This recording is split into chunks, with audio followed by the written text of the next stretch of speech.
Hello and welcome to this edition of Middle East Now on I24 News. Our headlines this hour.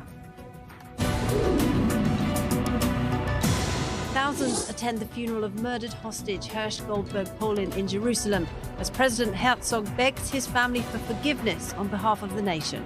Israel's top court orders people back to work as a national strike called by the public sector union deemed illegal.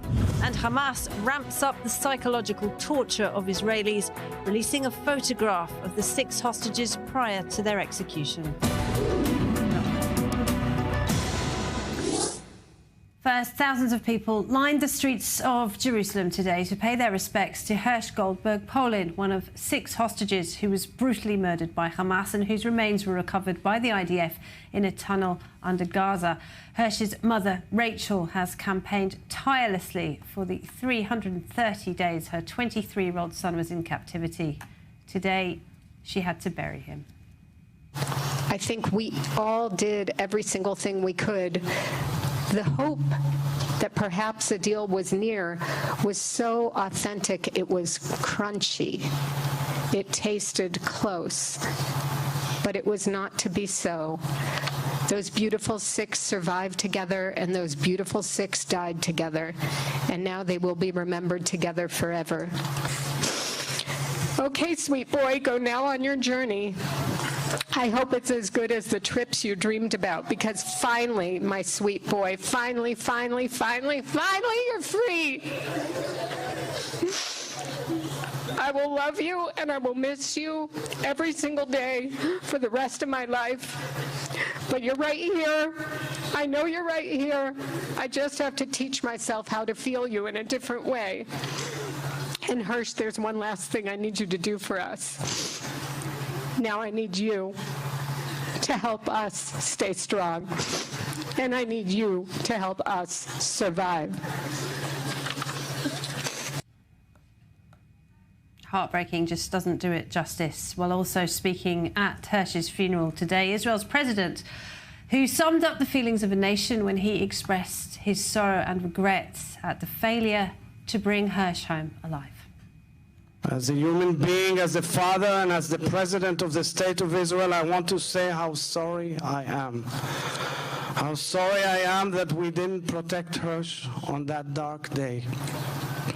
How sorry I am that we failed to bring him home.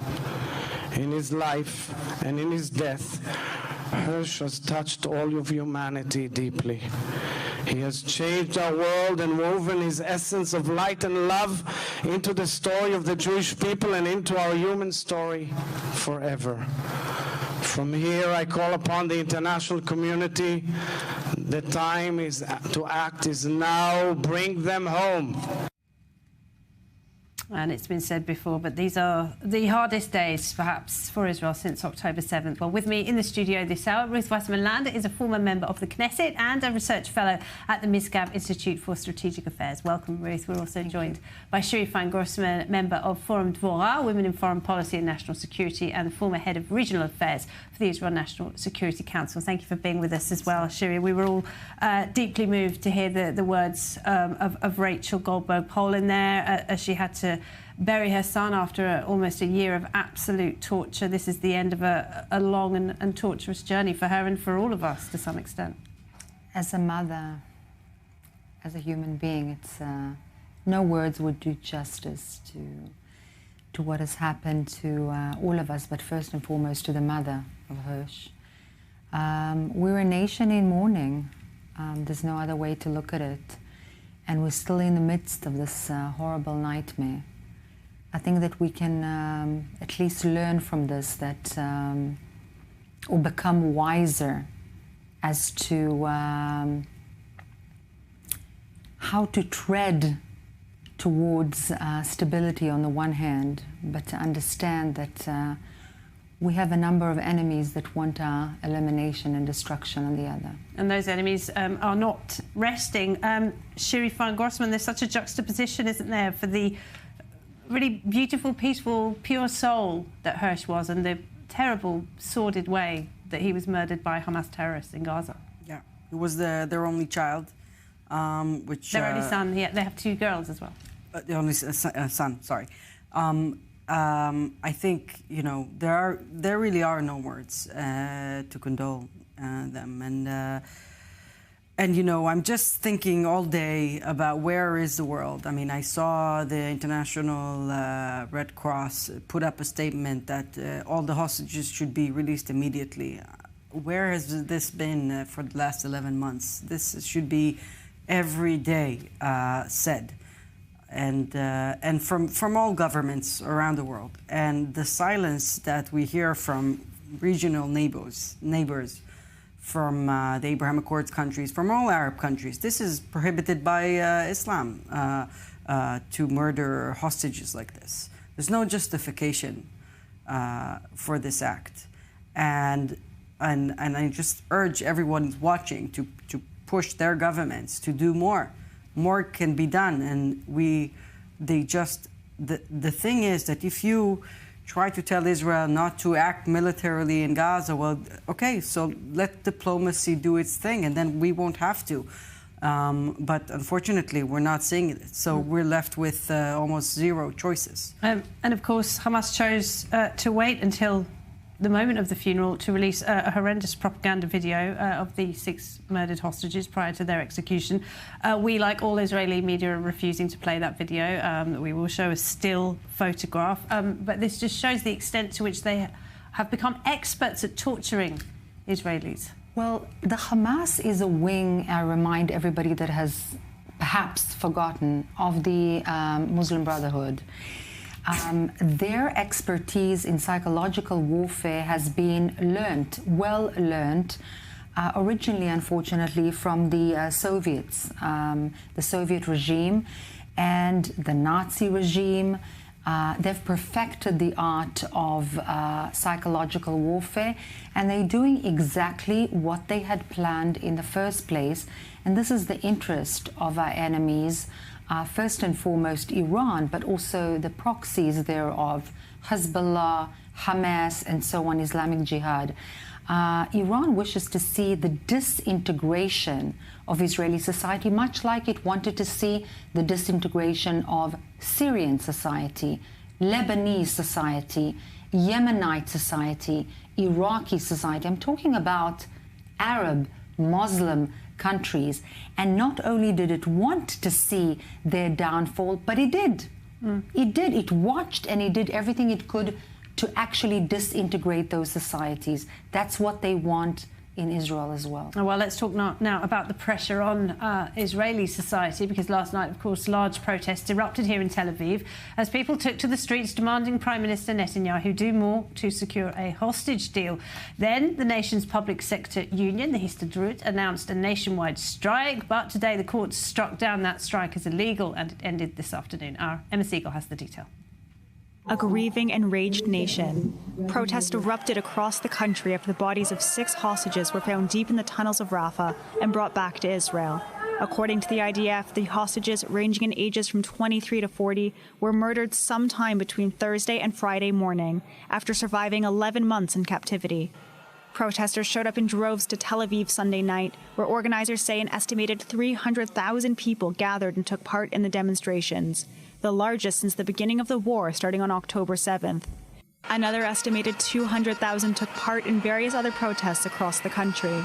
I'm very angry. I'm very, very angry. I feel betrayed, but I've been feeling like that for a long time. Starting in the early hours of Monday, Israel entered a strike orchestrated by the Histadrut, one of Israel's most powerful unions, with its chief declaring at Sunday's Tel Aviv rally that, quote, the entire country will stand still. The strike, which is now ended, disrupted most major transportation, including Ben Gurion Airport, where travelers faced extreme delays and extensive lines. Hospitals worked at weekend capacity and health clinics operated in an emergency framework. We are striking.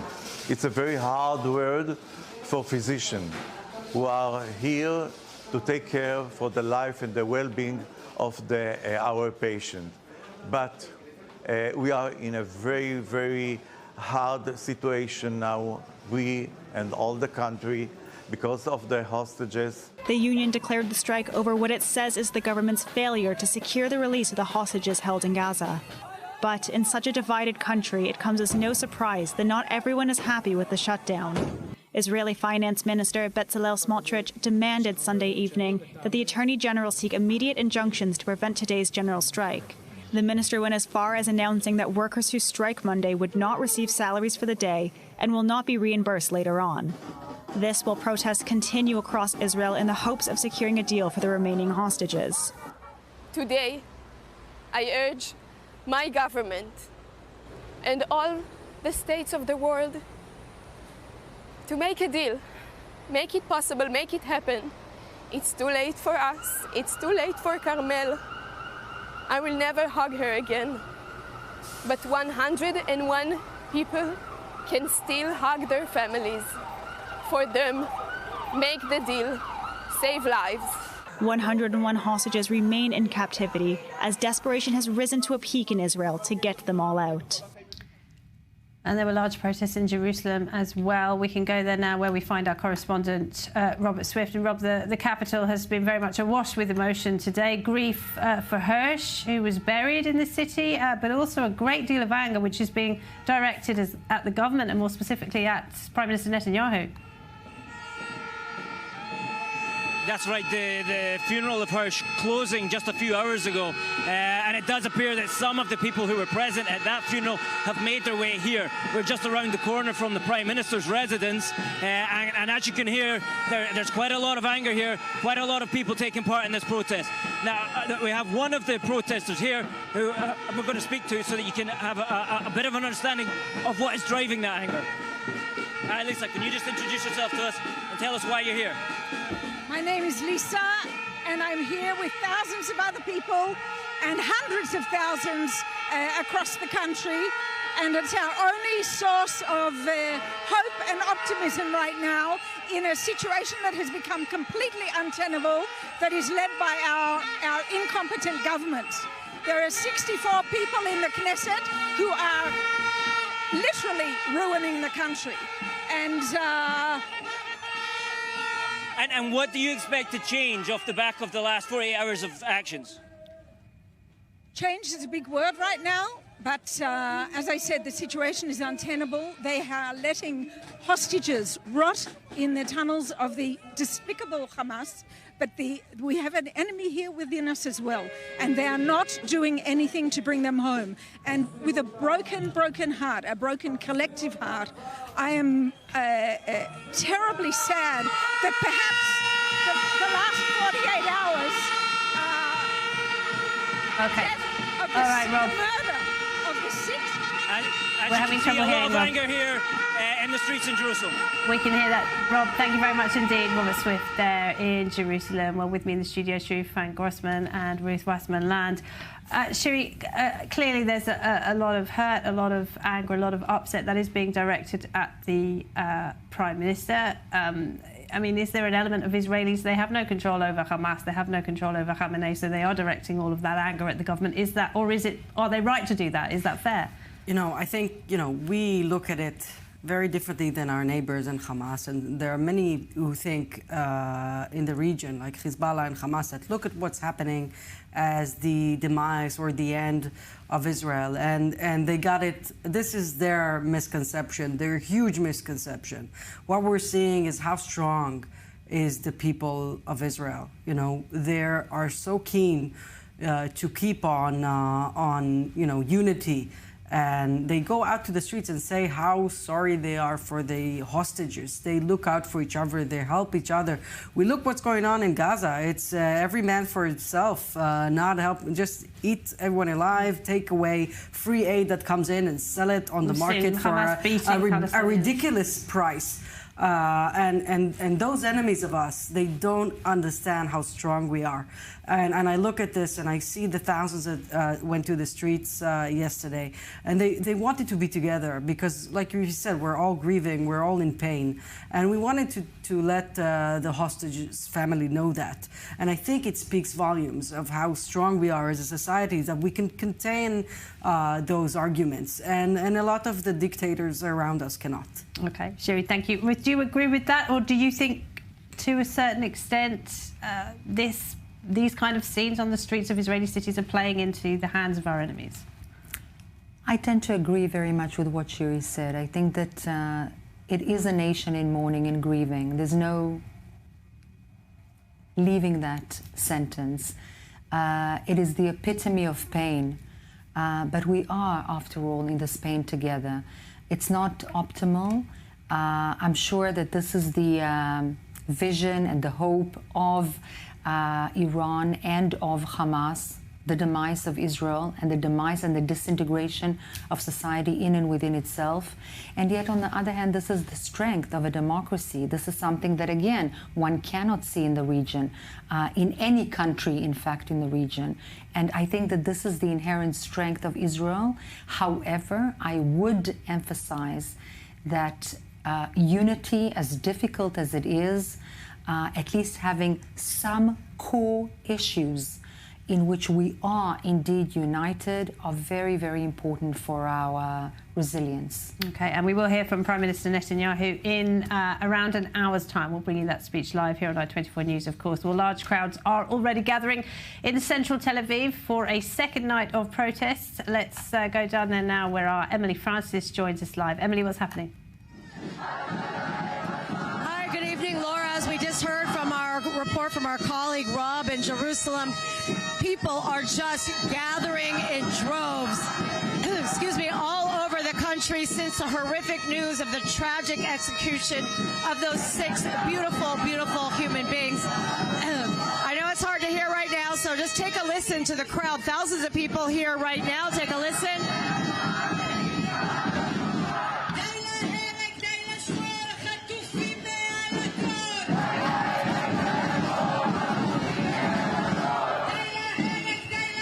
So again, this is the second night. Hundreds of thousands of people last night. People are angry. People are standing up. Many of the hostage families are exhausted. They're not here tonight. I haven't seen any of them, but earlier I did speak to Yair Moses, the son of 80-year-old hostage Gadi Moses, and here's what he had to say. We are very, very sad, and we are very, very angry, furious, because these are people that we know that 4 days ago they were still alive. And they could be saved. If our government would have done whatever it needs to be done and go to agreement, they would have been here today alive with their families. We hope that this is the last straw, and people understand that they must come to the street and shout again and again and again until our government, I don't know, will grow a heart or something and start to understand that they need to be brought back as soon as possible. And all the other things they're doing, just obstacles and excuses, and not a real willing to go to agreement. All right, Emily, thank you very much. Emily Francis down there with the crowds in Tel Aviv. Well, Hamas has responded to a claim by US President Joe Biden that Prime Minister Netanyahu is not doing enough to secure a hostage deal. The terrorist group said that Biden had correctly identified Netanyahu as harming efforts to reach a ceasefire. Both Biden and the presidential candidate and current Vice President Kamala Harris expressed outrage over the murder of the hostages. And Harris's rival, former President Donald Trump, said the hostages were murdered because of, quote, weak American leadership. Nicole Zedek has this report. Stepping off the presidential helicopter, Joe Biden says in the aftermath of the murder of 6 hostages, his team is still working towards a hostage release deal, but says one person isn't doing enough. Mr. President, do you think it's time for Prime Minister Netanyahu to do more on this issue? Do you think he's doing enough? No. It's not the first time Biden has put pressure on Netanyahu to secure a ceasefire. Biden and Kamala Harris were set to hold a meeting on Monday to talk ongoing hostage negotiations. But the issue is becoming more political, not just in Israel, but in the U.S. as well. Harris's presidential opponent, Donald Trump, wrote, "We grieve the senseless death of the Israeli hostages, horrifically, including a wonderful American citizen, Hirsch Goldberg Poland, murdered by Hamas due to a complete lack of American strength and leadership. Make no mistake, this happened because Comrade Kamala Harris and crooked Joe Biden are poor leaders." As the attacks become political, Harris's running mate, Tim Walz, missed an opportunity to condemn the hostage killings while visiting the Minnesota State Fair. What's your reaction to the 6 hostages being found dead in Gaza? Thanks, everybody. After this clip gained traction online, Walz later posted on social media, sending condolences to the hostage families. and calling Hamas a, quote, brutal terrorist organization. But words and condolences from both sides of the aisle only mean so much if action, like a U.S. brokered hostage release deal, can't be implemented. Well, today, another of Israel's allies, the United Kingdom, moved to suspend some arms sales to Israel over concerns about international law violations. That was announced earlier in the House of Commons by the Foreign Secretary, David Lammy. With me in the studio to talk about international reactions, Ruth Wasserman-Land and Shiri Fine-Grossman. So, Ruth, I'm sure this wasn't intentional, but essentially Hamas and Biden are in agreement today in that they blame Prime Minister Netanyahu for holding up a hostage deal. First, let's begin with reminding perhaps the audience the fact that I belong to a different opposition political party. I don't belong to Netanyahu's political party. And therefore, perhaps what I'm going to say will be a tad stronger. It is absolutely ridiculous to have Hamas agree with the presidency of the United States of America. You know, I mean, with all respect, I may disagree with Prime Minister Netanyahu. I do disagree with Prime Minister Netanyahu on many issues, but to blame the Prime Minister on the horrifying psychological warfare and absolutely despicable behavior of a horrendous terrorist organization that kills, massacres, rapes, murders, and burns their own people, not to mention other people, is absolutely you know, a complete loss of moral compass and direction, and it strengthens those forces that, you know, the normative world wants to make away with. So I completely disagree with that kind of statement. You disagree with President Biden's statement? Yes, because even if he thinks that Prime Minister Netanyahu has not done enough, or perhaps he should be more engaged or more open or more flexible on the hostage deal, you cannot, in my humble opinion, say anything like that with an understanding that it does serve, particularly at this given moment, the aims and the strength, so-called, of a completely despicable terrorist organization. Okay, and Shiri, this is all been brought about by a much publicised dispute between Prime Minister Netanyahu and the security establishment and the argument over the Philadelphia corridor and whether or not Israel should give it up. The accusation is that Prime Minister Netanyahu is putting too much emphasis on Philadelphia and he should be willing to give it up in return for the hostages. What do you think on that, and what do you think about President Biden's comments in the middle of a negotiation? I think the Israeli government has done many mistakes throughout this war. We've been here many times to discuss those. Having said that, if we had a stronger, more aggressive American administration, there is some that would say, and I think I would agree, that it doesn't have to come to this. If you say Kamala Harris immediately after the announcement that Josh Hurst has been found dead, you know, says Hamas has need to, you know, to cease to exist, well, please, we'll be happy to assist with that and make Hamas cease to exist, but it wouldn't. It would be much easier if you would take care of Iran forcefully. If you would say to Qatar, you know, enough is enough. We understand the carrots, but what about the big stick? What about the big stick that Hamas's leaders are traveling in Qatar? They're traveling freely. No sanctions on Turkey. That its stock market is full with stock exchange is full with, you know, Hamas operatives, you know, investing and making millions, including Hania. It's absolutely insane. So it's crazy. So there's nothing. Almost nothing being done except, you know, pushing the sides to agree. Israel. Exactly, but we're seeing, you know, you have to look at the bigger picture here. It's not just Gaza. Look at what's happening in the West Bank. Where are all the arms coming from? Where are all the bombs coming? There are bombs. I don't know if your viewers know this. Every day there's a suicide bomb going off in a car, or that is being 3 police officers murdered yesterday. Exactly. In fact, we have a pre-October 7th situation in the West Bank right now. I absolutely agree. And where is the world? Where on God's earth is the world? It's going to happen on their backyards in 1 minute. That's what's going to happen. And what's happening in the north, everything could be stopped if we had a cooperation, if we had enough big stick from the United States to stop what's going on. You know, the terror routes and the drug routes that are funding Hezbollah and Syria are going through Jordan. There's an American presence there.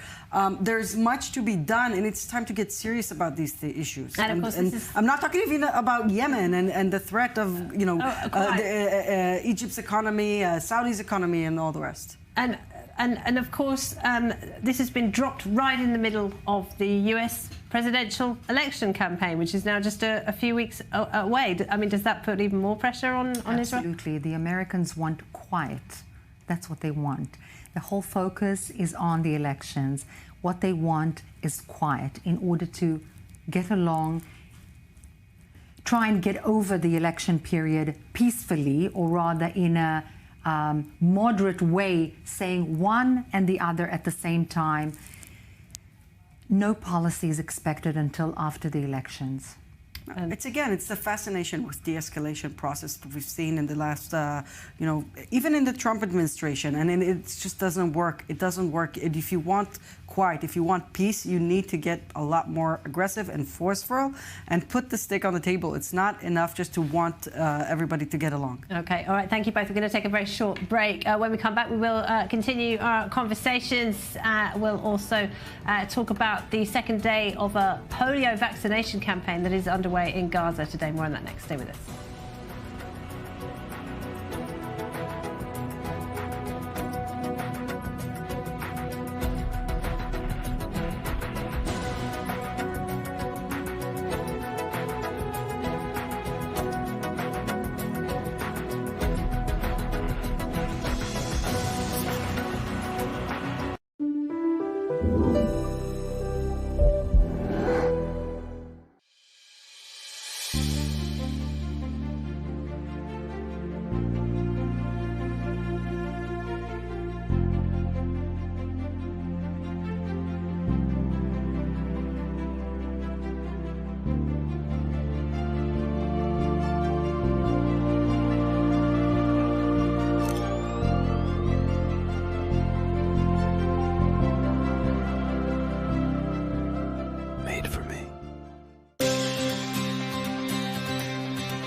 This broadcast is brought to you by Israel Bonds, the most direct and impactful way to support Israel. Invest now at israelbonds.com.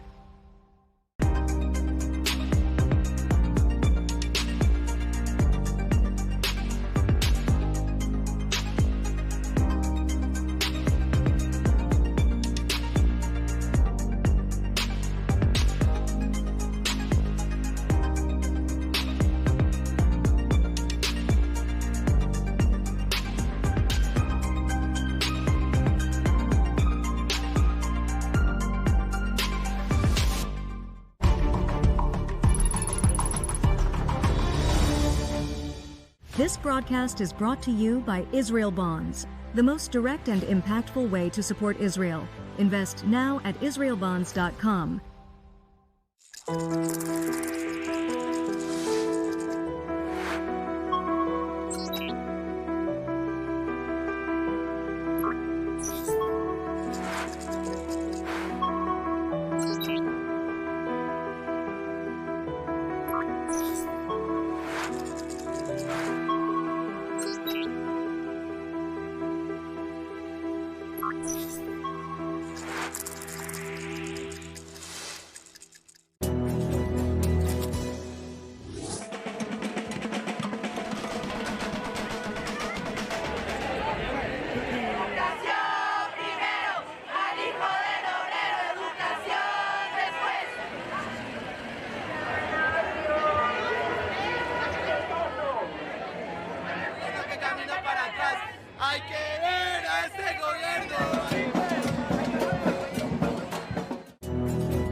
Welcome back. And as Israel mourns the 6 hostages who were murdered by Hamas, there has been a second day of a humanitarian pause in the Gaza Strip to allow an ongoing polio vaccination drive. The Israeli agency COGAT is coordinating the campaign with aid agencies. More in this report. Day 2 of the mass polio vaccination campaign is underway in the Gaza Strip. This comes after a polio virus case was recorded in the enclave for the first time in 25 years. I got a call from the local health authorities. They said my son is the first confirmed case of polio in Gaza. Most children of his age have started to learn how to walk, but he cannot even move. Health workers have since launched a vaccination drive to ward off a feared polio outbreak. Both Israel and Hamas have agreed to a partial pause in fighting for days at a time in specific areas of the Strip for local health officials and the United Nations to administer the vaccinations. Described as humanitarian pauses, the World Health Organization and UNICEF, in coordination with the IDF's Southern Command and the agency COGAT, are aiming to use this time to provide oral vaccines to more than 640,000 children under the age of 10. Thank God I am happy that I vaccinated my children against polio so that they don't suffer from anything in the future, God willing. Hopefully all Gazan children get vaccinated, not only against polio, but with other vaccinations too. But it is not just Gazans who are in need of vaccines. Last week, the head of Israel's Association of Public Health Physicians called on the UN to make sure Israeli hostages in Gaza are included in the campaign. The 2 youngest hostages, Ariel Bibas, 5 years old, and Kafir Bibas, just over 1, are also in need of the polio vaccination. Polio virus is highly infectious and can cause paralysis and death in its most severe cases. It's most often spread through sewage and contaminated water, something that has become an increasing problem in the Gaza Strip as the Israel-Hamas war rages on for the 11th month. And with me in the studio, Ruth Wasserman-Lander from the Misgav Institute for Strategic Affairs and Shiri Fein-Grossman from Forum Dvorah. Thank you for staying with me, both of you. Ruth, this polio drive, it's very much at odds, isn't it, with the image of Israel as deliberately trying to harm civilians in Gaza, even as it's dealing with the horrific fallout from the murder of the hostages? You know, Israel is not trying to deliberately hurt Palestinian civilians. On the contrary, the image that is portrayed in the international media is wrong. It's a deceitful message. Unfortunately, Israel is not doing enough in the information war to really explain that the Hamas is hiding behind civilian population in order to harm them, because they actually get promoted in that manner in public opinion, which is a horrendous thing to say, but this is exactly their strategy. That's why they hide in very inhabited areas. That's why they hide under schools and in hospitals and in mosques and so on and so forth. And Israel, as always, there are children that are being hurt, unfortunately. It is, after all, a war, but it's doing everything that it can. Israel is doing everything that it can, including in Arabic, in writing, and by sending messages to the phones of private people. No army in the entire world does that, to evacuate areas in which the IDF is working. In that framework, they are also doing a campaign to vaccinate Palestinian children. This is a humanitarian effort and goes hand in hand with a humanitarian claim that the IDF has and Israel, that it is doing everything in its power, despite what the Hamas does, to protect the civilian population, particularly the children. And Shiri, this goes back to what you were saying at the beginning about no Arab country offering condolences to Israel for the murder of the hostages, and no Arab country acknowledging the lengths that Israel goes to protect civilians in Gaza. No, they're listening to, populist opinion. It's not popular to be supportive of Israel in any way. And, I think the truth should guide us in every situation. And this situation is clear. We don't want to intentionally harm any child in Gaza. The hospitals were misused by Hamas terrorists and operatives. We saw firing of rockets within hospitals which led the IDF, and we saw, of course, hostages being hidden hostages, and one of the hostages was actually executed in Shifa Hospital.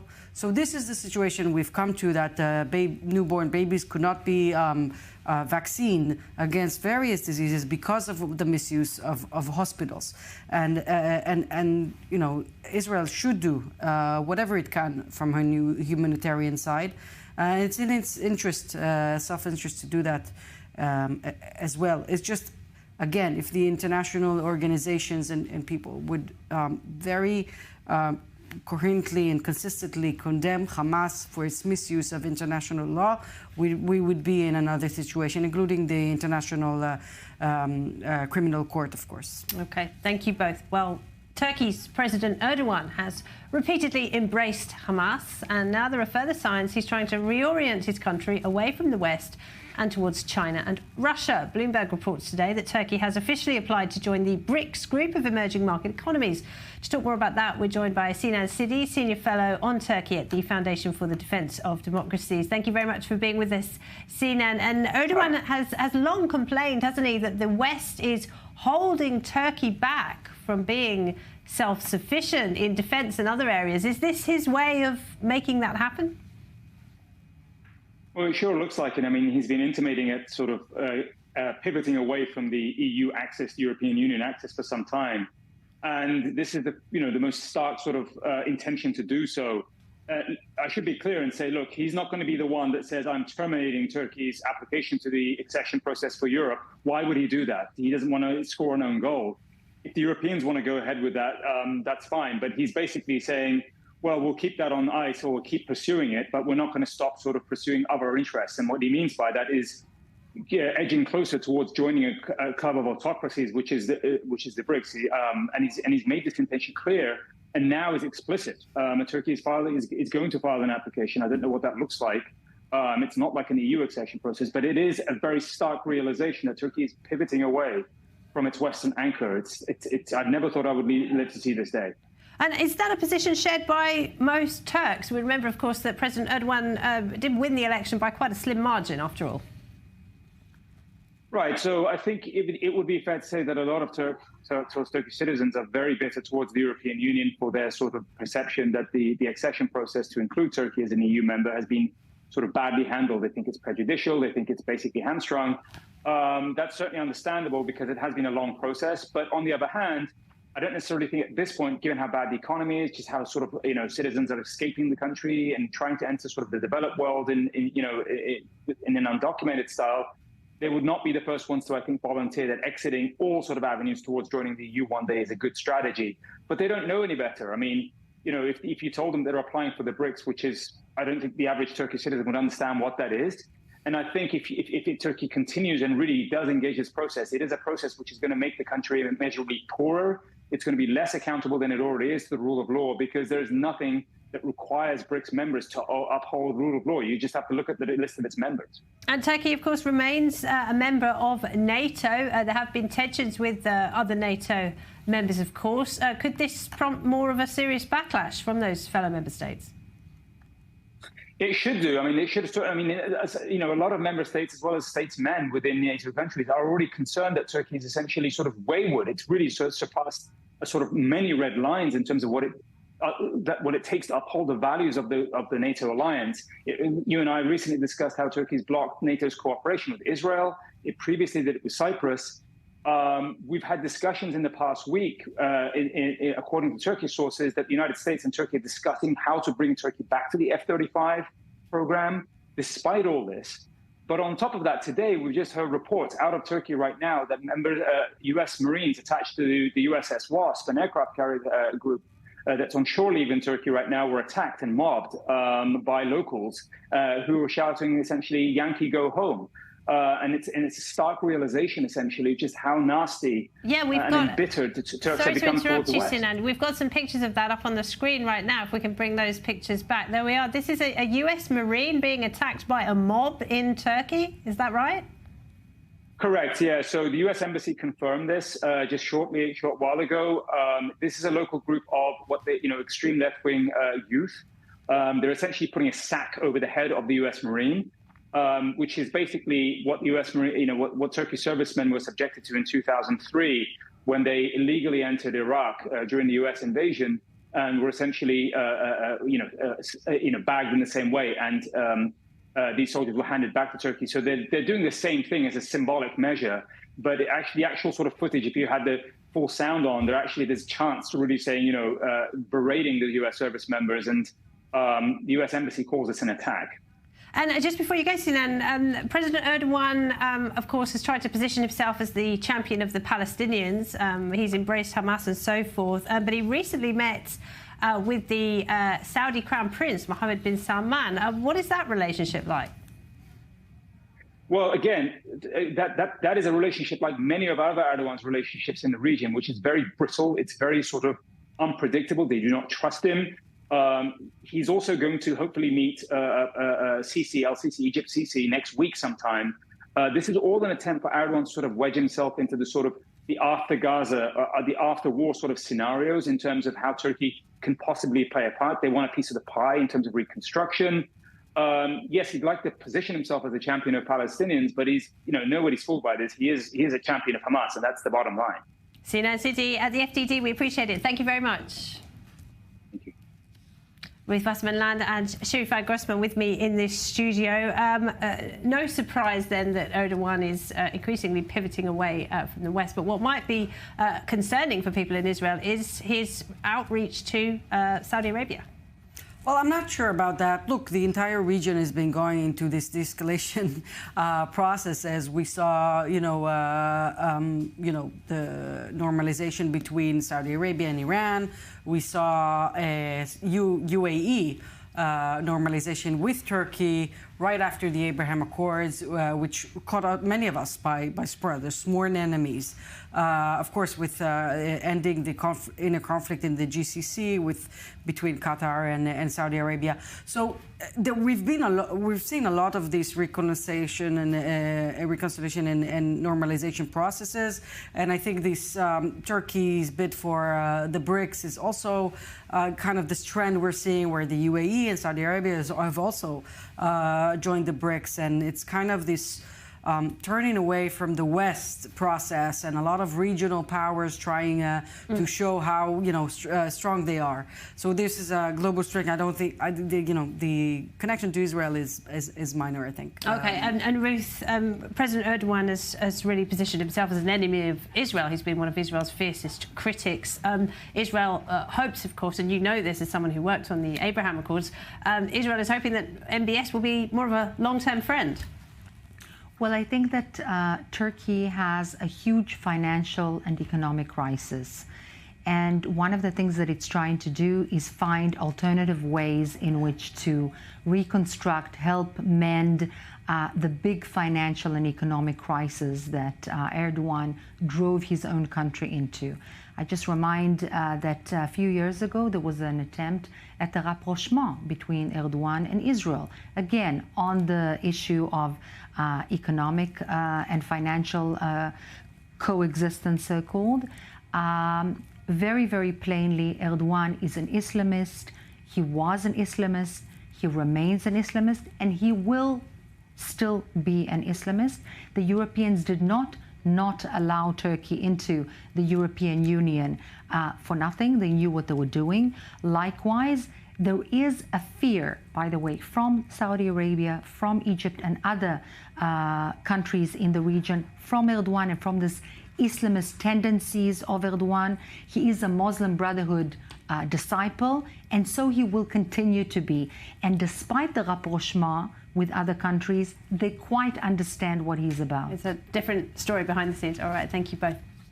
Well, with the world very much focused on what is happening here, there are major developments in the Horn of Africa. Egypt has just sent 10,000 troops to Somalia. This is a partnership spurred by Egypt's adversary, Ethiopia, taking steps towards recognizing Somaliland, a semi-autonomous region in the strategic location north of Somalia. It all began with a dispute between Egypt and Ethiopia over a dam project on the River Nile. Jody Notelovitz has this report.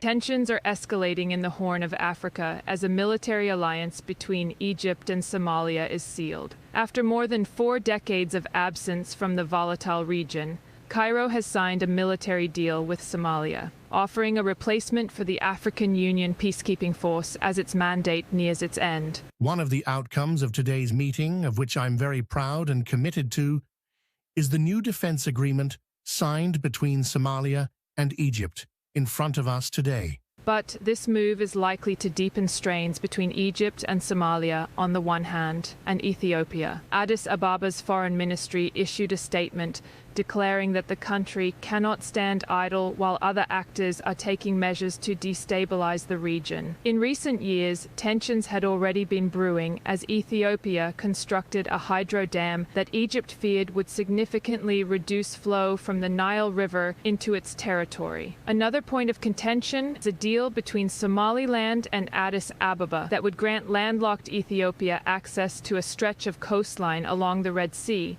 In return for the land, the breakaway region of Somalia would be given a stake in Ethiopian Airlines and be recognized as an autonomous country by Ethiopia. The Somalian government has called the deal an assault on its sovereignty and said it will block it by all means necessary. Egyptian security experts say that this movement into the Horn of Africa is preemptive and aimed at protecting Egyptian national security. Their agreement means joint defense efforts, military and intelligence collaboration, and the combating of terrorism. But Ethiopian officials believe that this deal is just an excuse for Cairo to extend its influence deeper into Africa. I support your efforts in combating terrorism, securing the country, and ensuring its stability. You should be assured that we are committed to the stability of Somalia and to successfully combating terrorism so that Somalia can return to being better than it was before. Egypt's president adds that the deal is, quote, historic, although there are fears that the establishment of Egyptian military bases could trigger more conflict. And for Ethiopia and Somalia, who are already dealing with their own internal strife, any further warfare could be detrimental. Well, to talk more about that, we're joined by Mariam Waba, analyst at the Foundation for the Defence of Democracies. Thank you for being with us, Mariam. And it is quite a complex series of events underway in the Horn of Africa, isn't it? Tell us, first and foremost, why we should be paying attention. Absolutely. Great to be with you today, Laura. Certainly things are getting tense and complicated in the Horn of Africa. What we really ought to be paying attention to as these events unfold is how Egypt will play its cards. Last week, we saw Egypt sending supplies, weapons, and even Egyptian troops to Somalia. And like that package fully explained, to fully understand what's happening here, we have to go back to 2011 when Ethiopia started building this grand Ethiopian Renaissance Dam. Egypt, of course, protested this project and said that the dam would impact the Nile's flow north and threaten its water supply. For Ethiopia, this project was one of national pride and ambition. The two countries have tried numerous times to resolve the issue, even getting the U.S. involved back in 2019. Meanwhile, Somalia and Ethiopia have a dynamic of their own. Ethiopia recently recognized Somaliland, a breakaway region from Somalia.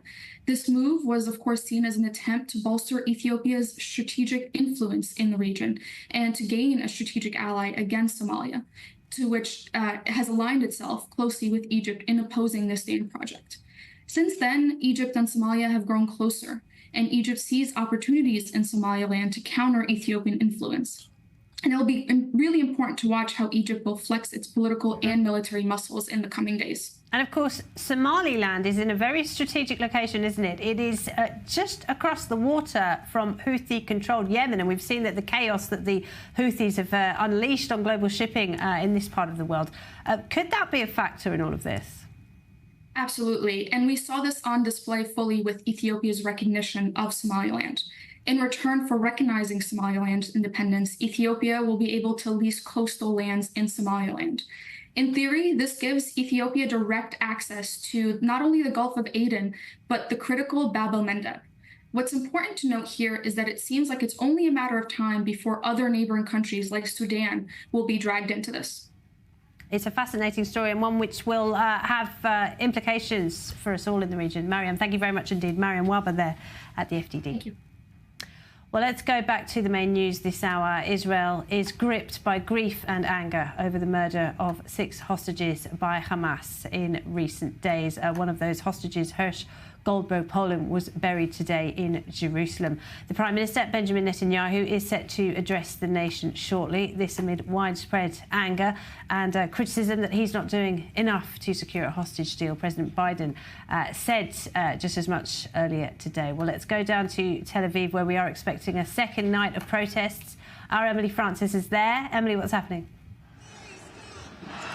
Hi, good evening, Laura. Since we last spoke to you, I want to say thousands more people have shown up here. This is Menachem Begin, one of the main avenues going through Tel Aviv. We're literally in front of, right next to the Azrieli Center. Thousands of people, not the hundreds of thousands of last night, but thousands and thousands of people are here. My cameraman Jonathan can take a closer look at what is going on. Demanding a deal, yet angry, disappointed, feeling let down by the government, especially, news reports say that 3 of the hostages who were killed were part of the preliminary release of the hostage deal that they're working on, including Hirsch Goldberg Polin, including Carmel Gad, including Eden Yerushalmi. They were on the preliminary list, which is just so painful that they were, still alive as much as 3 to 4 days ago. So people are taking to the streets. The families are devastated, absolutely devastated. Concerned that with these latest developments, whatever potential hostage deal they were getting close to may fall through. Obviously, as you guys have been reporting, the President Biden disappointed that the Prime Minister hasn't done enough. And as you can see, thousands of people feel the same. I don't know if you can hear the crowd. I'm going to step out for a second. This is how loud they're yelling. We're way up high on the bridge over Menachem Begin. Take a listen.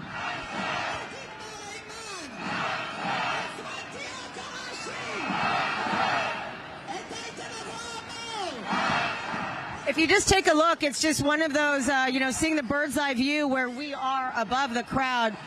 There's so much pride in being Israeli. This has really brought the Israeli people together in so many ways. Look at all of the flags. People, not against the country. People love the country, and they want to see this country continue to be a democracy, continue to care about the people, and that is why they're here in front of the IDF headquarters. Obviously, more needs to be done, and they're just hoping to continue and to get a deal as soon as possible. Yeah, Emily, thank you very much indeed. Emily Francis there down in central Tel Aviv, where we can see crowds gathering for a second night, people calling on the Prime Minister to do more to bring about a hostage deal, and he will be speaking in a few minutes. And just before I let you go, Ruth Wasserman-Land and Sherif Fein-Grossman, we've had a terrible couple of days here in Israel, the worst since October 7th. Does anything change, though, as a result of this?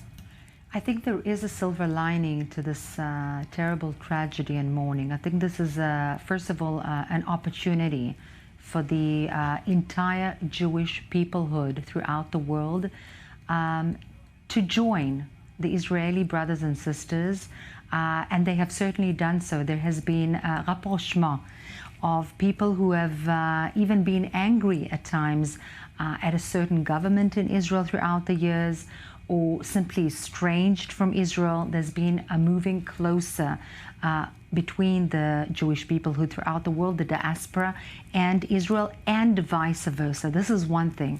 The second thing, as the correspondent has just said, despite the difficulty, despite the dichotomy, despite the mistrust of the government and the disappointment perhaps by those supporting the government of those demonstrating, there is a resilience in Israeli society. This is a society that has known a lot of pain, and this is really a peak in the pain. These are very difficult days for the Israeli public. Please God, we will see better Absolutely. ones. And Sherry, do you agree with that? Do you think anything changes going forward following these awful days? I just hope it will. I'm not sure. I have to say I've been more optimistic in the past. Everything that's going on, it's hard to see right now from this pain how we get a silver lining, and I commend for trying to do so. I just call from here of the world powers to really have a moral compass of what's right and what's wrong, and don't be on the side of Hamas on this, and condemning every single... I lost hope that the countries in the world will actually have a moral compass. The only thing left that I would want to say to them is it's coming to you. If you don't do something about it, it's there already. In London, in Paris, in Madrid, in the United States of America, in Canada, and so on. We are already seeing shocking levels of support for terrorism, aren't we? Are we any closer to a hostage deal? I guess that's the... If I have to be brutally honest, I would say no, we're not. You say no? Fortunately. Okay, all right. Thank you very much to you both, Ruth Wasserman Land, Shiri Fine-Grossman. We appreciate it. We're going to end it there. Do stay with us here on I24 News. Benita Levin will be up next. And, of course, as I mentioned, Prime Minister Netanyahu will be speaking in around 20 minutes' time. So stay tuned for that as well. Thanks for watching. Goodbye.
Shalom.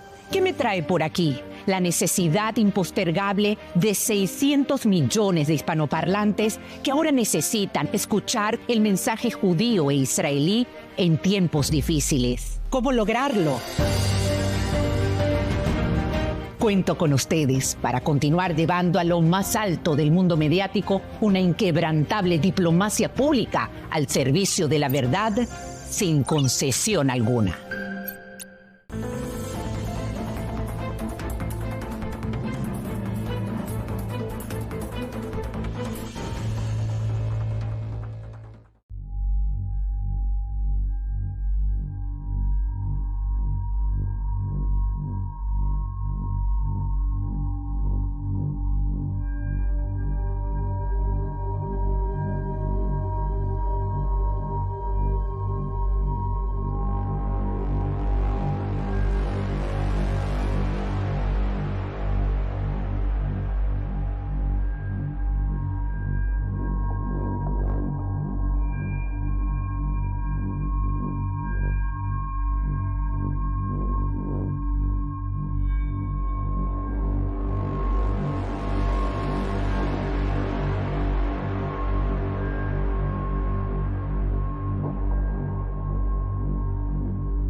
tragic time of national grief. All 6 of the Israeli hostages executed by Hamas terrorists in a Gaza tunnel in recent days have now been laid to rest in their home country. Tens of thousands of mourners pay their respects. At the same time, the Hamas terror group releases another propaganda video. Mass protest action and a general strike in Israel after Hamas executes 6 hostages in Rafah more than 10 months after the October 7th mass abduction. There are growing calls for a ceasefire hostage deal to be secured. Others want military action to continue. We go live to Tel Aviv and Jerusalem. And how is the international community responding to the execution of 6 Israeli hostages in Rafah by Hamas? President Joe Biden says he is devastated and outraged, and the U.S. leader's latest comments about the Israeli Prime Minister raise some eyebrows in Jerusalem. We take a deeper look.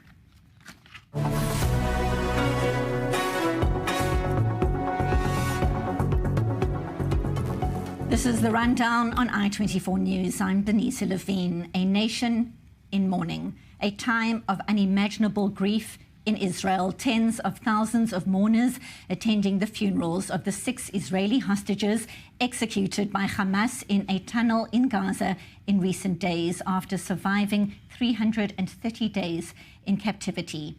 Earlier today, American-Israeli Hirsch Goldberg Poland was laid to rest in Jerusalem, and Carmel Gat in Kibbutz Be'eri. On Sunday, a funeral was held for Ori Danino at Mount Herzl in Jerusalem, Alexander Lubnov in Ashkelon, Eden Yerushalmi in Tel Aviv, and Almog Sarusi in Ra'anana. All 6 hostages had been abducted during the Hamas terror rampage on the 7th of October. More than 10 months later, they were shot in the head multiple times by Hamas terrorists in Rafah as Israeli troops approached the area. Their bodies brought home for burial. President Isaac Herzog speaking at the funeral of Hirsch Goldberg Poland earlier today, asking for forgiveness for failing to safely return the hostages from captivity in Gaza.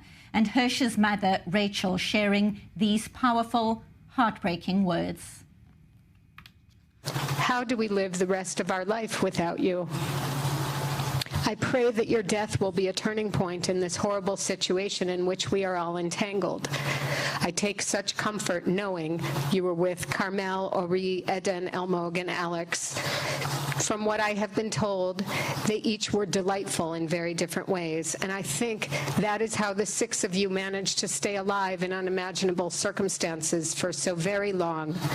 You, each and every single one of you, did every single thing right to survive 329 days in what I'm pretty sure can only be described as hell. I send each of the families my deepest sympathies for what we are all going through and for the sickening feeling that we all could not save them. I think we all did every single thing we could. The hope that perhaps a deal was near was so authentic, it was crunchy. It tasted close, but it was not to be so. Those beautiful 6 survived together, and those beautiful 6 died together, and now they will be remembered together forever. Okay, sweet boy, go now on your journey. I hope it's as good as the trips you dreamed about, because finally, my sweet boy, finally, you're free. I will love you and I will miss you every single day for the rest of my life. But you're right here. I know you're right here. I just have to teach myself how to feel you in a different way. And they will always be remembered. Now, the brutal murders of the 6 Israeli hostages in Hamas captivity in Gaza sparking anger inside the country, with citizens taking to the streets overnight to call for a ceasefire hostage deal and a general strike impacting parts of the country for several hours. More in this report by our Emma Siegel. A grieving, enraged nation. Protests erupted across the country after the bodies of 6 hostages were found deep in the tunnels of Rafah and brought back to Israel. According to the IDF, the hostages, ranging in ages from 23 to 40, were murdered sometime between Thursday and Friday morning after surviving 11 months in captivity. Protesters showed up in droves to Tel Aviv Sunday night, where organizers say an estimated 300,000 people gathered and took part in the demonstrations, the largest since the beginning of the war starting on October 7th. Another estimated 200,000 took part in various other protests across the country. I'm very angry. I'm very, very angry. I feel betrayed, but I've been feeling like that for a long time. Starting in the early hours of Monday, Israel entered a strike orchestrated by the Histadrut, one of Israel's most powerful unions, with its chief declaring at Sunday's Tel Aviv rally that, quote, the entire country will stand still. The strike, which is now ended, disrupted most major transportation, including Ben Gurion Airport, where travelers faced extreme delays and extensive lines. Hospitals worked at weekend capacity and health clinics operated in an emergency framework. We are striking. It's a very hard word for physicians who are here to take care for the life and the well-being of our patient. But we are in a very, very hard situation now, we and all the country, because of the hostages. The union declared the strike over what it says is the government's failure to secure the release of the hostages held in Gaza. But in such a divided country, it comes as no surprise that not everyone is happy with the shutdown. Israeli Finance Minister Bezalel Smotrich demanded Sunday evening that the Attorney General seek immediate injunctions to prevent today's general strike. The minister went as far as announcing that workers who strike Monday would not receive salaries for the day and will not be reimbursed later on. This while protests continue across Israel in the hopes of securing a deal for the remaining hostages. Today, I urge my government and all the states of the world to make a deal, make it possible, make it happen. It's too late for us, it's too late for Carmel. I will never hug her again. But 101 people can still hug their families. For them, make the deal, save lives. 101 hostages remain in captivity as desperation has risen to a peak in Israel to get them all out. The pain is tangible. Now for more, we welcome to studio Major General in the Reserves, Eitan Dangat, former military secretary to 3 Israeli defense ministers and the former coordinator of government activities in the Palestinian territories in the IDF. Ben Dror Yamini, senior journalist at Yediot Ahronot Daily, and our Middle East correspondent, Ariel Osaran. Thank you so much for being here. Before we get down to the details, so much to unpack, we want to check in with our Emily Francis. She joins us live from Tel Aviv. And Emily, the anger is palpable, a nation devastated by the cruelty of Hamas, what the hostages have endured, protesters on the streets again today. What are you seeing? What are people saying?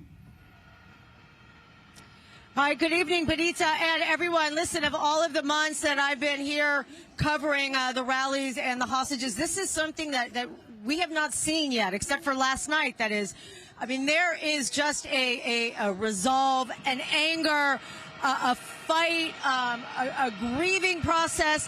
People are just not knowing what to do other than taking to the streets. It's a revolutionary type of energy. If you take a listen, I'm going to try to put my microphone here over the bridge overlooking Menachem Begin in front of the IDF headquarters. Take a listen.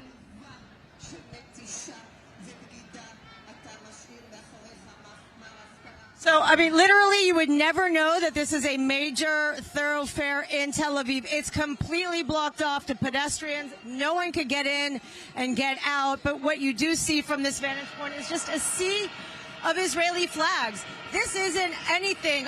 Again, this is a beef with the political leaders more than it is about loving this country. This is the great rift, is that people love this country. People want to save this country. People want to bring the hostages home, and the hostages, of course, are emblematic of the democracy and what needs to be done in this country. So people, here's some more screaming. Hold on.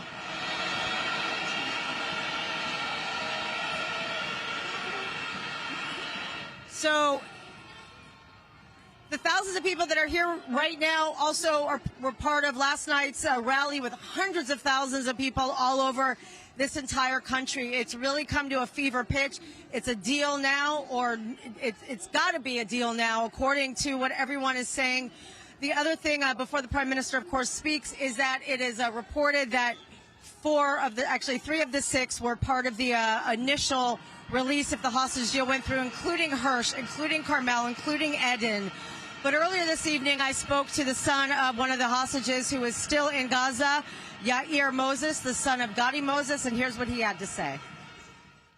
We are very, very sad, and we are very, very angry, furious, because these are people that we know that 4 days ago they were still alive, and they could be saved. If our government would have done whatever it needed to be done and go to agreement, they would have been here today alive with their families. So yes, it's sad about the death, and very, very, very angry about that it didn't happen. Some people are still alive there, but to know their life is still risk every day, and we do until someone will tell me for sure that my father is still not alive. I will believe he is alive and do whatever I can in order for him to be back. And yes, if people survive the Neville Man, so my father hopefully can survive too and is alive. But we know their life is in risk every day, every minute, every second. So we cannot wait and say, people are still alive there, we have time. We don't have the time. Time is of the essence. And of course, Benjamin Netanyahu going to address the nation shortly. When that does happen, we will bring it to you live. Thank you so much for now, Emily Francis in Tel Aviv. And now to our studio, Major General in the Reserves, Eitan Dangot. It's such a nightmare for the nation. The nation is grieving. We hear the pain of the people burying their young children after all this time, this waiting, the angst. And then we hear those waiting for word on the hostages still inside Gaza. Your thoughts? My thought is very sad. Sadness of thinking, on the other end, to continue to be strong on fighting those who are putting the goal to destroy Israel. And it is true what they are doing around us, leading by Iran. But much more important is the moral, is the way that the people in this country are looking about what happened with the hostages. It's fighting against one of the main principles for the existence of Israel as a nation. To be and to save Jews or Israeli civilians was in our flag one of the main proud things that we have been done since the establishment of Israel. Benita, I remember 2002, when was a terror activity in Mombasa and Kenya, I was sent by the Israeli government leading a big delegation, infantry people, 6 Air Force aircraft, and all kind of military forces that you can imagine, bring back home from all over Kenya without contact to the terror activities. And this can be for them a light case, but they know that the Israeli government, the army will come and be there. What is going now, the 2 kilometers from their home, people were kidnapped, people were facing the main tragedy that has happened to us. And instead of getting a light, and it was a goal for the war, we see that even by achieving military tactics achievements that bring the government opportunities to release them, it's a force and it is duty, it has not been done. President Isaac Herzog apologizing today on behalf of the State of Israel, Ben Dror. He says, we failed to protect you on the 7th of October. We failed to bring you home safely. Goosebumps hearing those words. Yeah, actually, he is speaking on behalf of many people that do not speak from the government, speaking about Prime Minister, speaking about many others. I mean, at least we have the President who is representing something which is the real Israel that Eitan spoke about. Now, we have to understand, I mean, we see the demonstrations, mass demonstrations, and I participated myself in the demonstration yesterday. And maybe even if I will go later. But it's not a demonstration in order to have more concessions from the government. It's a demonstration because of of solidarity. We are all suffering from the hostages story. It cannot continue. We have to do something.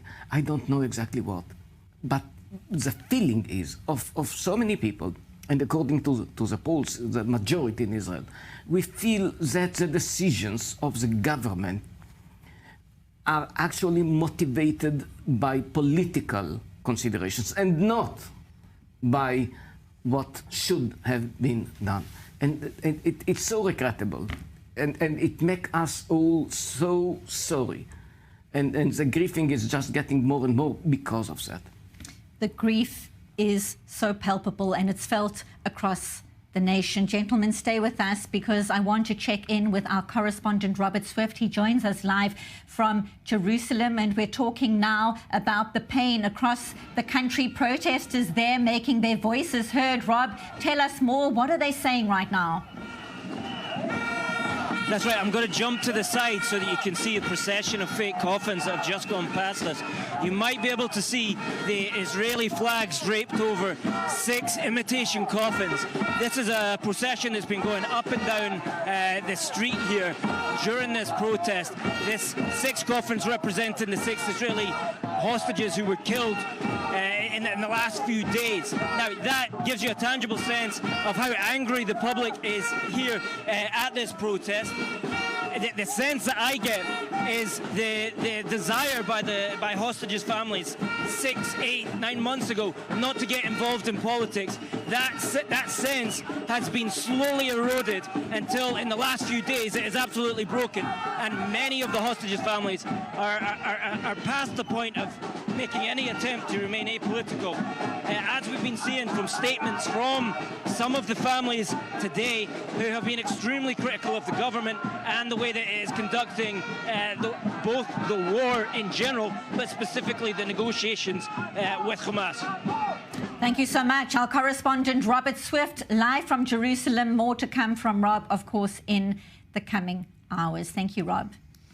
Meanwhile, President Joe Biden is adamant both sides are very close to ceasefire hostage deal, but also says Prime Minister Benjamin Netanyahu is not doing enough. 332 days since the Hamas terror rampage and mass abduction in southern Israel. And it's not clear how the execution of 6 Israeli hostages by Hamas in a tunnel in Rafah in recent days will impact a possible deal. Correspondent Nicole Zedek takes a closer look at the response inside the United States. Stepping off the presidential helicopter, Joe Biden says in the aftermath of the murder of 6 hostages, his team is still working towards a hostage release deal, but says one person isn't doing enough. Mr. President, do you think it's time for Prime Minister Netanyahu to do more on this issue? Do you think he's doing enough? No. It's not the first time Biden has put pressure on Netanyahu to secure a ceasefire. Biden and Kamala Harris were set to hold a meeting on Monday to talk ongoing hostage negotiations. But the issue is becoming more political, not just in Israel, but in the U.S. as well. Harris's presidential opponent, Donald Trump, wrote, "We grieve the senseless death of the Israeli hostages, horrifically, including a wonderful American citizen, Hirsch Goldberg Poland, murdered by Hamas due to a complete lack of American strength and leadership. Make no mistake, this happened because Comrade Kamala Harris and crooked Joe Biden are poor leaders."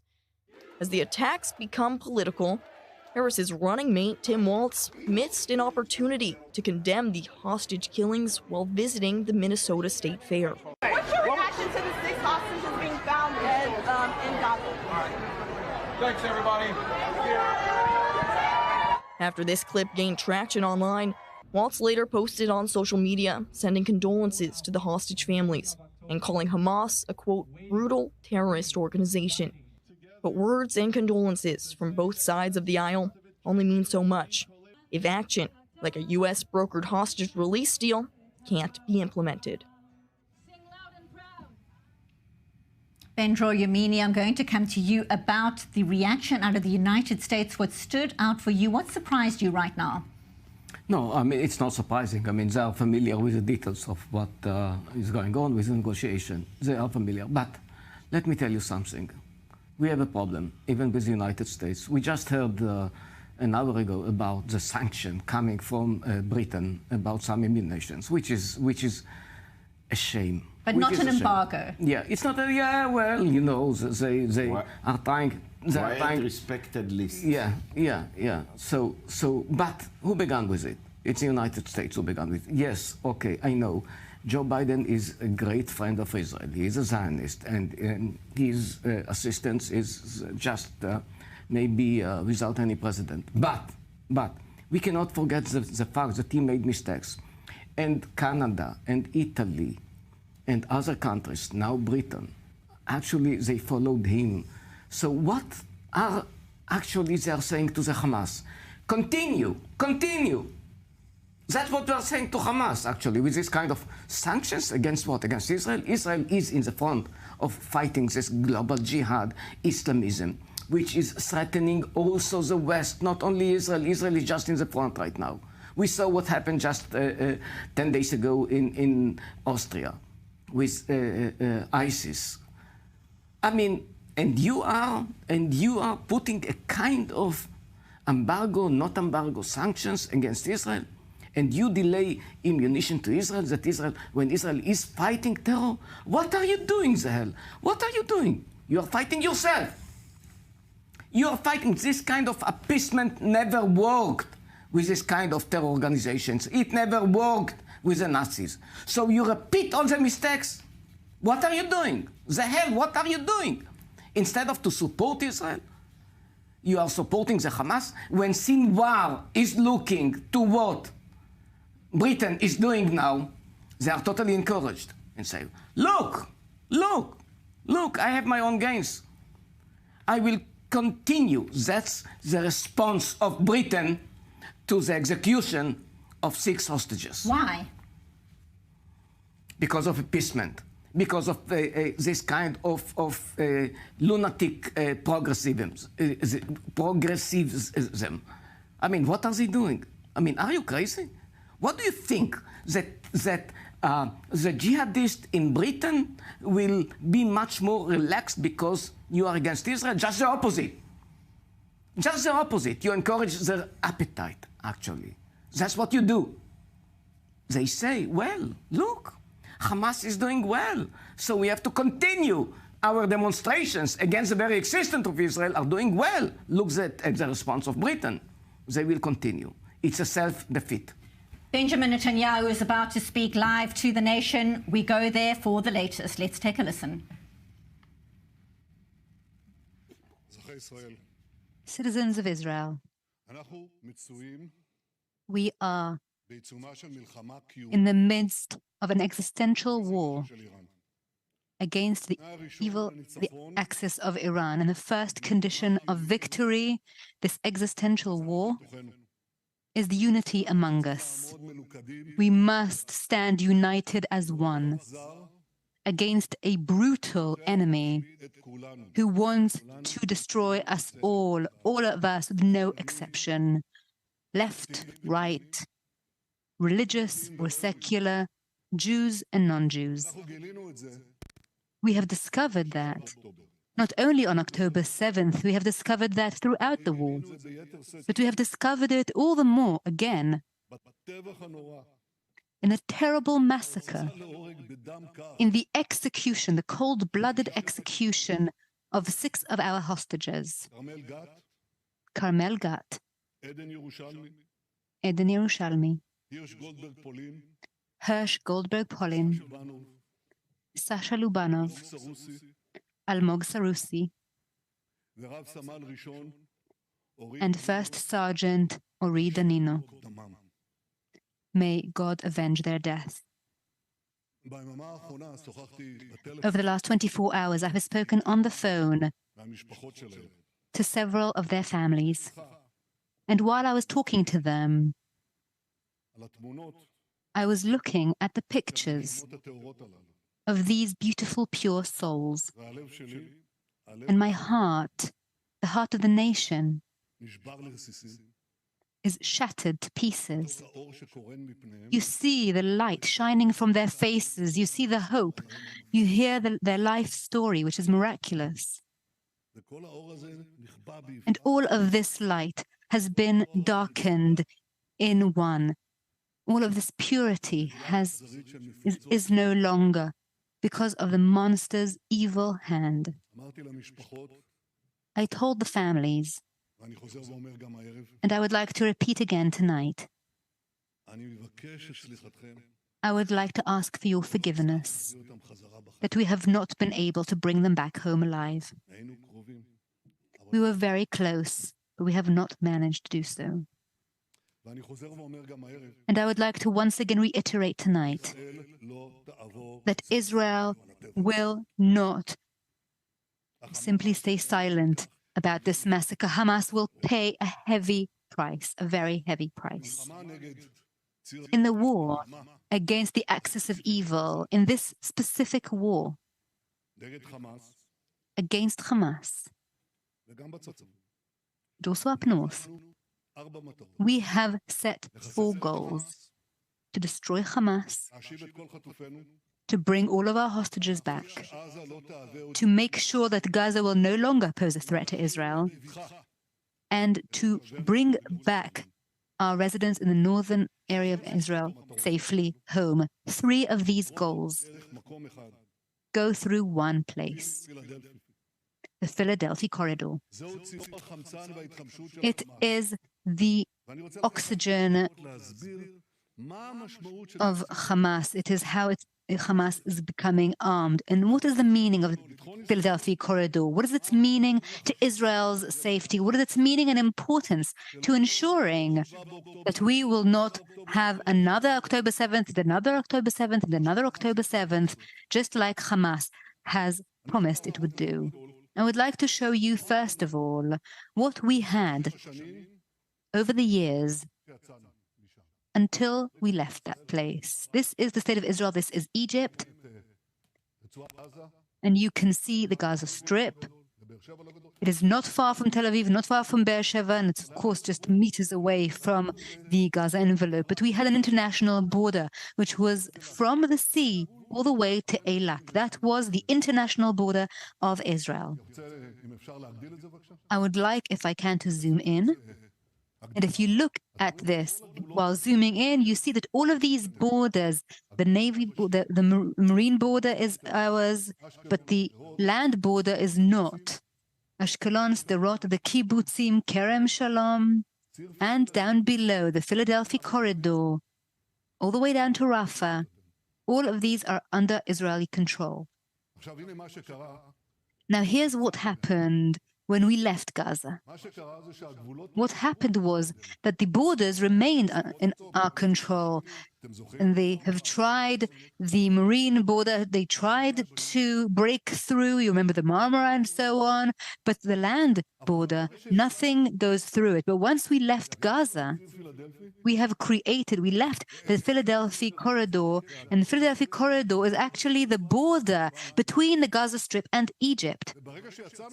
And once we left that area, we had no other obstacle left to the insurgence of a lot of weapons and also capabilities of advanced weapon manufacturing. All of these things under the auspices of Iran, financed by Iran, directed by Iran.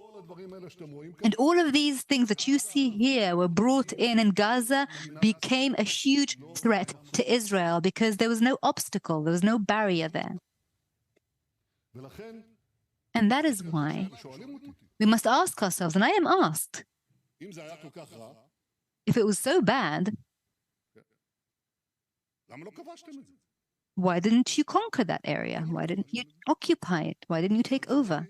And the answer is that we kept trying. Of course, after it happened, right after the disengagement, disarming, of course, under different regimes, but also through Mubarak's rule and others' rule, and we have tried to fight them. A series of wars. I have led 3 of them, 3 operations: Protective Edge, Guardian of the Walls, and Pillar of Defense. We have tried to fight it. And these things, of course, have led to us killing thousands of terrorists, Jabri, the Hamas military chief, but we did not have international or national legitimacy to go in, to take over Gaza, to conquer and reoccupy the Philadelphia corridor. We did not have any international legitimacy for that. And the importance of the Philadelphia corridor is nothing new. I have said the same 20 years ago. Sharon declared the disengagement at the end of 2003. Several months later, on March 26, 2004, I described the demands, the minimal requirements, and I said my first condition is control of all the passages to the Gaza Strip and from it, through land, through sea, and in the air. The Philadelphia corridor, which separates Egypt from the Gaza Strip, will not be evacuated. If Israel will give up control of it, Gaza will become an enclave of terror. When I resigned from the government, when I realized that they were going to do the disengagement and they were going to break up these Jewish communities, I gave my letter of resignation to Prime Minister Sharon, and I said in it that the minimum requirement of mine was to leave the Philadelphia corridor in Israeli control. So it's nothing new. It was clear that if we do not have this route, they will be getting armed. They will create a monster. The axis of evil needs the Philadelphia corridor. For the same reason, we must control the Philadelphia corridor. Hamas is insisting for this reason. They don't want us there. And for this reason exactly, I insist to be there. I insist on being there. Our presence in Philadelphia corridor is a strategic political matter. We must ensure that we are there to stay. And I'm told, okay, we'll go out. What's the difference? We'll go out for 42 days and then we'll come back. And I said, well, we were there before. We've been down that road before. We were down that road when we came out of Lebanon, and I was told the first missile that comes out of there, we will go back and reconquer it, and we will have international support for that. Well, thousands of missiles have been launched from there, and no international support has been given for such a move. We were told when we left the Gaza Strip, just now when we did that, they said, what's the problem? The first rocket launched, you go back in. Well, the first rocket launched above the ground or will be smuggled underground, we'll go back in. Well, it's been 20 years and we have not done that. So anyone who says that it's okay, we can just go back in, well, there is a problem, a big one.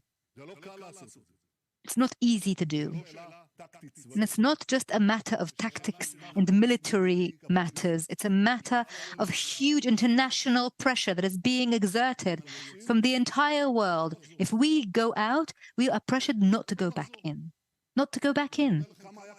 And I am telling you how hard it was to overcome this international pressure, and we have overcome it. We have withstood it to go into Rafah. Look at the price we've paid. There was such great pressure. The ICC, it was just a day or two before the decision, they knew we were going to make that decision. And we had a weapons embargo that is spreading, and we paid with the lives of our soldiers.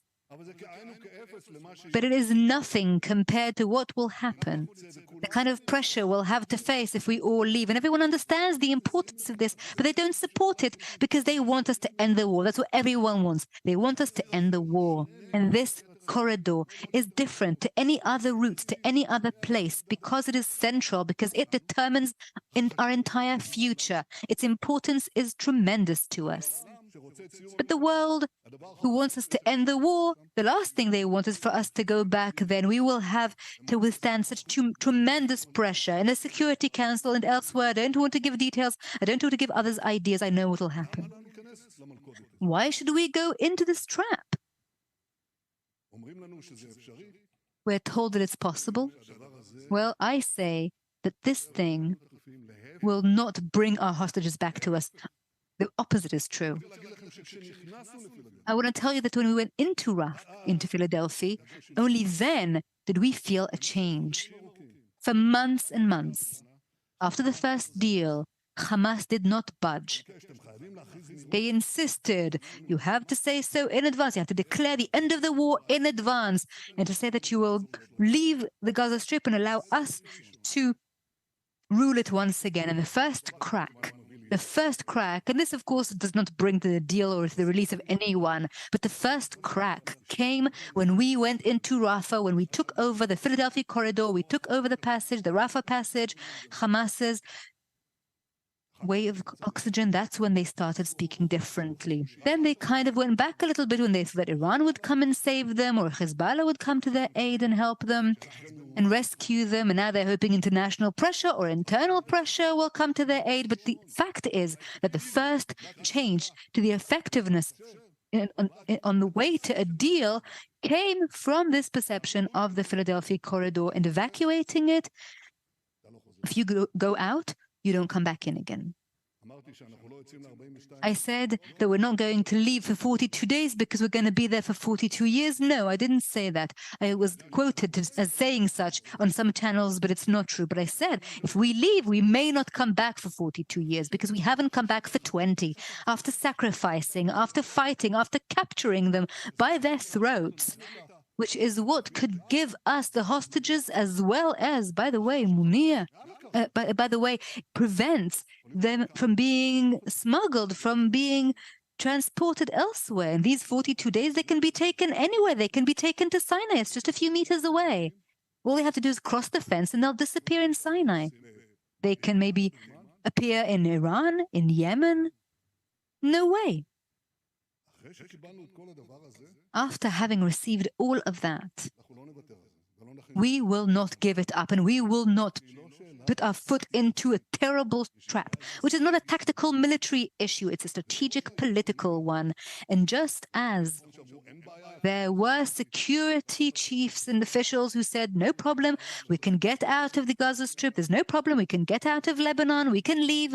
I think that after October 9th, we have learned to be a little more cautious with our assessments and to understand all the ingredients, all the different parts that come together. And unfortunately,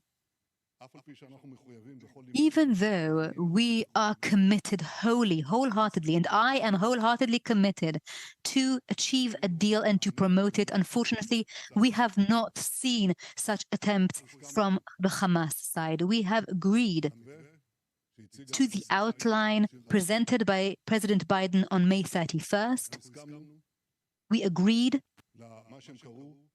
to what they called the final bridging proposal. The final bridging proposal on August 16th. We have agreed to both, but the Hamas has said no to the first and no to the second. El-Khia, their representative, said yesterday we had to withdraw from the entire Gaza Strip, end the war. That's what they want. That's their position. They did not budge. I said they only budged a little bit, but as soon as they think that there is weakness on our side or some pressure that might break us, they go right back. And that's why we will not go out. The importance of the Philadelphia corridor is cardinal to bringing back the hostages and to ensuring that Hamas will be crushed and that Gaza will no longer pose a threat to Israel. And that is why we have clarified that this was our position. But from within us, voices have started to be heard.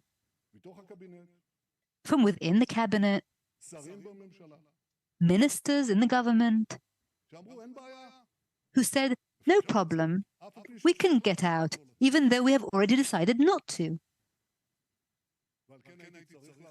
And that is why I had to bring it to the cabinet officially and to make sure that this is underpinned and to make sure and clarify that some things we're not going to give up on and to compromise on. I am flexible where I can be. I don't insist in places where I can be flexible, but I cannot be flexible where I have to insist.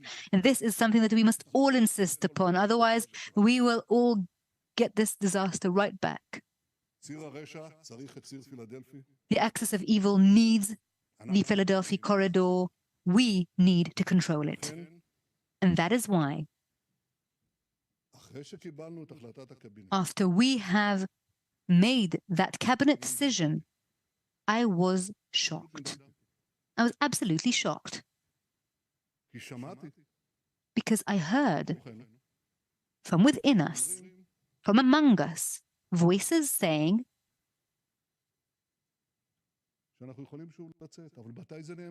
that we can go back in. But when was it said? After we had been massacred, after 6 of our hostages were murdered in cold blood? What kind of message does that convey to Hamas? What kind of message does it convey?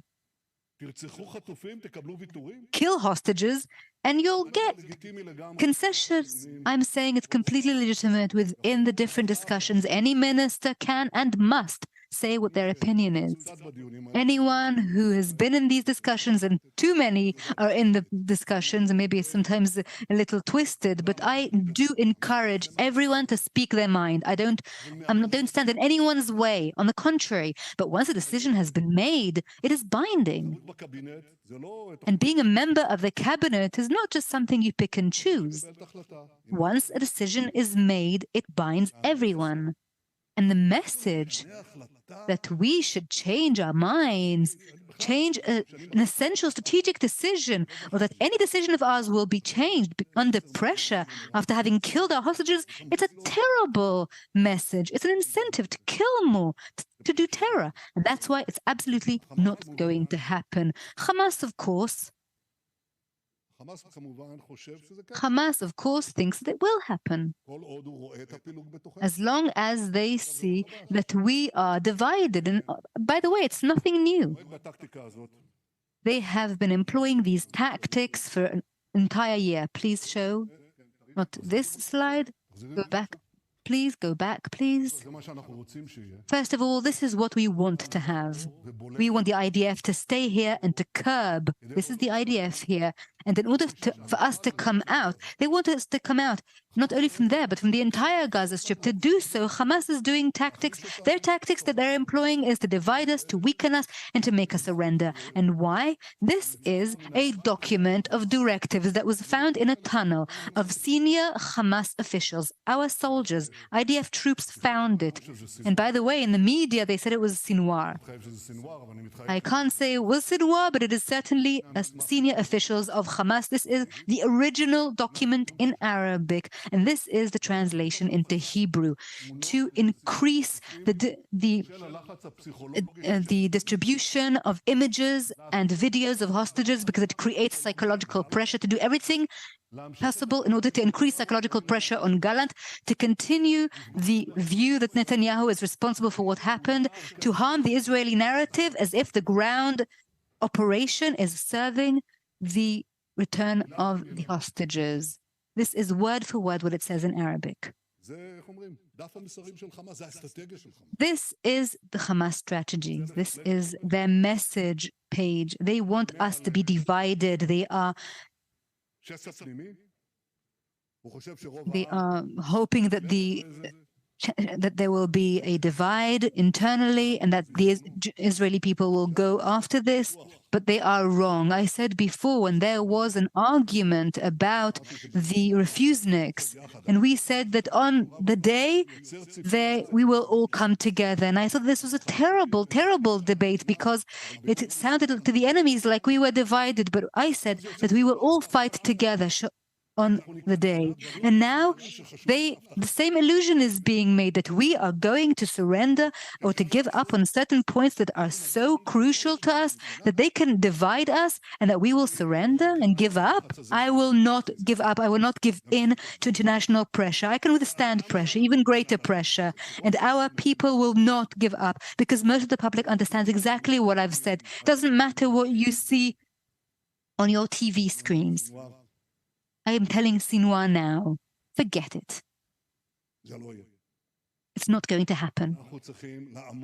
We must stand united. We must insist on this existential interest of ours. We must work together so that the other side will understand, as they understood about the end of the war.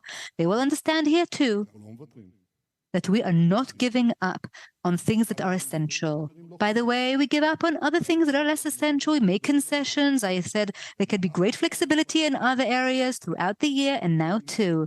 But in existential matters, we stand united. And as soon as Hamas will understand that, as soon as they'll understand, we will have a deal. And once they'll understand, we will also ensure our existence and our future.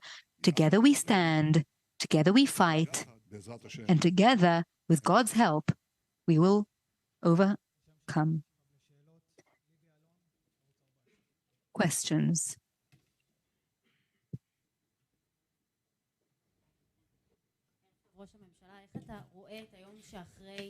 How do you see the day after? President Biden said that he's not happy with your conduct. I'm sorry, I cannot hear the question clearly. On the day after, first of all, it needs to be the day after Hamas, and therefore we must destroy Hamas. There's no other way. We need to control from the security perspective at this present time. If in the future or in a permanent agreement there will be some other force that will be able to do so, well, maybe, but now we need to make sure that we're there. We need to make sure that we stop all the smuggling, all the terrors, all the murders, which will just bring more hostage-taking, more rapes, and more threats. And this really is a threat to our existence. And I think that there's a big question that we're working on now, and that is how do we are very close to crushing Hamas. We are crushing Hamas. I said so a few months ago. They didn't believe me. Now they are believing me. But we still need to take away from it the ability to govern. And that's why we need to find an alternative to all or to most of the humanitarian aid distribution. And that's what we're working on now, because this is part of the day after. This is part of the day after. As for what's been said by President Biden, I don't know exactly what he said, but I just want to say once again, on April 27th, Blinken said he was talking about a generous, an extraordinarily generous offer that Israel had made. On May 31st, as I just said, Israel agreed to the outline that was presented by President Biden, but Hamas refused.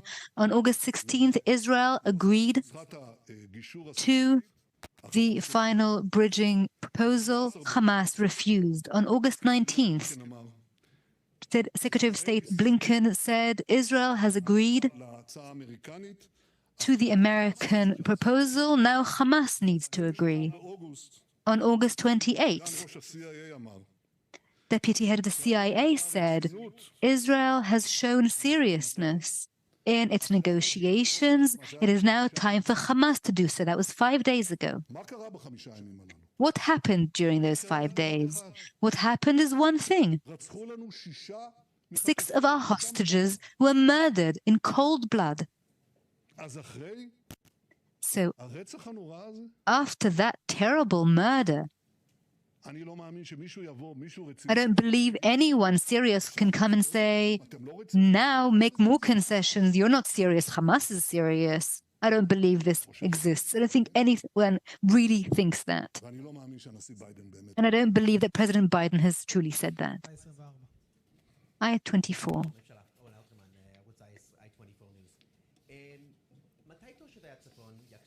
When will the northern Israeli residents go back home?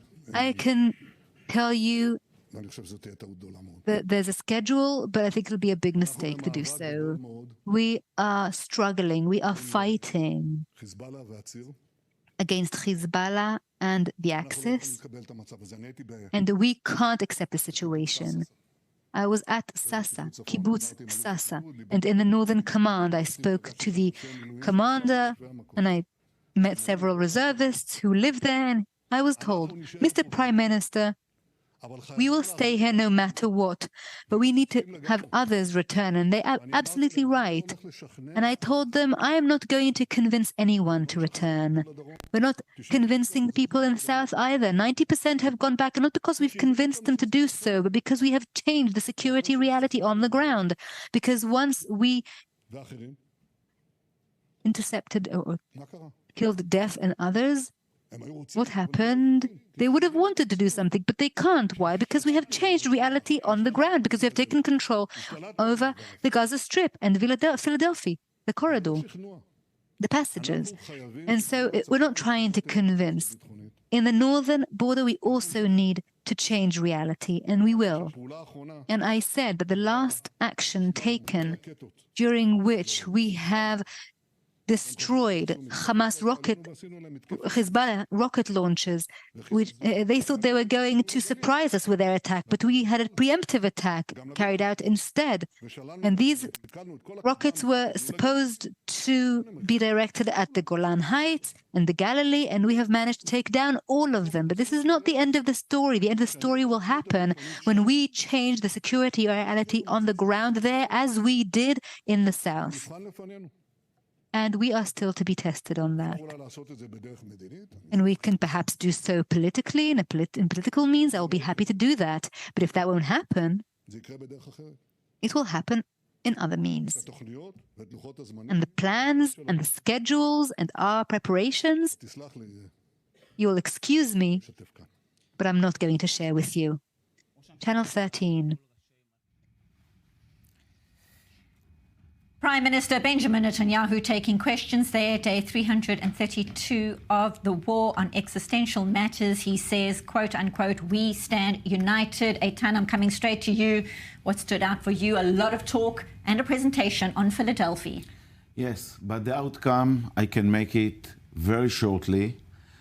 And the main message is, I'm not going to make now any kind of agreement of releasing the hostages, and I'm still, in my mind, to keep Philadelphia as the main reason, or other things. I'm not going to give it up.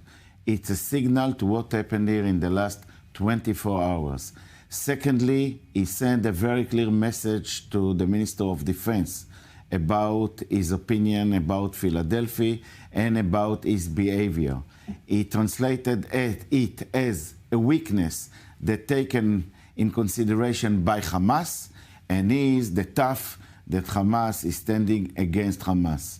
I have a lot of lack in this speech. What will be tomorrow, not the day after, tomorrow morning, the Israeli strategic activities under this kind of policy, what will be, how we are going to fight in the south and in the north, how is going to change the situation with Hamas. I think that this main briefing about Philadelphia has not been necessary to such circumstances emotionally and anger that he has in the street. The problem now is what he signaled to his people, and not to Sinwar and not to Biden. First of all, the Israeli population. Benjo, your thoughts? In many points, he was completely right, I would say. He was completely right. But we have a problem. I mean, if you continue the same way, if you don't make any change, as actually he promised, I will continue the same way. But we have a problem. There is not any total victory. We perpetuate the war. Israel is suffering. So what are you doing? What you are telling us? What you are telling us, dear Prime Minister, actually are telling us that there will not be any change. And the meaning is that we are facing many, many months of war. No, we don't need it. We need a change, because right now we know all the problems. I will not repeat it. All the difficulties that we have. Enough. Please, enough. You have to change the way, because you failed and you cannot admit it. Ariel. Israelis needed a unifying speech this evening from their leader, and I think they got the complete opposite. Just on the Philadelphia corridor, just to set the record straight, all the smuggling came either from below ground, most of it above ground in the Rafah crossing. Israel cannot find a solution for the Rafah crossing, the smuggling through there, because that requires coordination with Egypt. Egypt denies that there is smuggling.